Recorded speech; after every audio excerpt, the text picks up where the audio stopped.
Because there's no instance in the Gospels where I think Jesus is claiming to be God. Christians think that they have examples, but I think that all of them don't actually. Skeptics and atheists claim that Jesus didn't directly claim to be God anywhere in the New Testament. But in this video, you'll see two of however many other times Jesus makes claims of divinity. And unfortunately for skeptics like Alex O'Connor, John 8:58 is far from the best we have to support our claim. If you read the Septuagint that the New Testament writers were using, and we have very good evidence to suggest that John as well is using the Septuagint, how is this verse rendered? Exodus chapter 3. God says to Moses, "Ego eimi ho on," which means something like, "I am the one who is. So go and tell them, ho on has sent you." In other words, in the Greek version, ego eimi is just as it is typically used in Greek, a way of saying, "I am." And it's used commonly like this. In Isaiah chapter 35, verses 4 to 6, it says, "Say to those who have an anxious heart, be strong, fear not. Behold, your God will come with vengeance, with the recompense of God. He will come and save you. Then the eyes of the blind shall be opened, and the ears of the deaf unstopped. Then shall the lame man leap like a deer, and then the tongue of the mute sing for joy. For waters break forth in wilderness, and streams in the desert."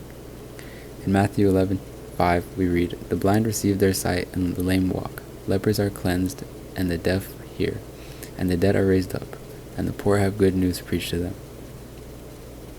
This is a clear fulfillment of Isaiah's prophecy of God coming and performing the miracles that Jesus went on to perform.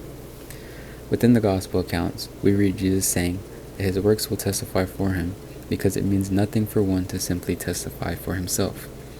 Therefore, without having to say, "I am God the Most High," he has still made the claim, not through words, but through his actions.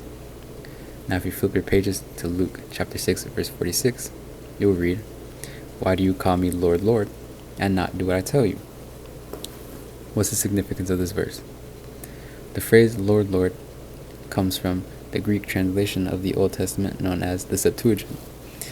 In the Septuagint, the name title Adonai Yahweh was written as Kyrios Kyrios, meaning Lord, Lord. This was done because of the Jewish custom of refraining from speaking the sacred name, which is why in the large majority of your English Bibles, you will see, in small font, all capital letters, Lord.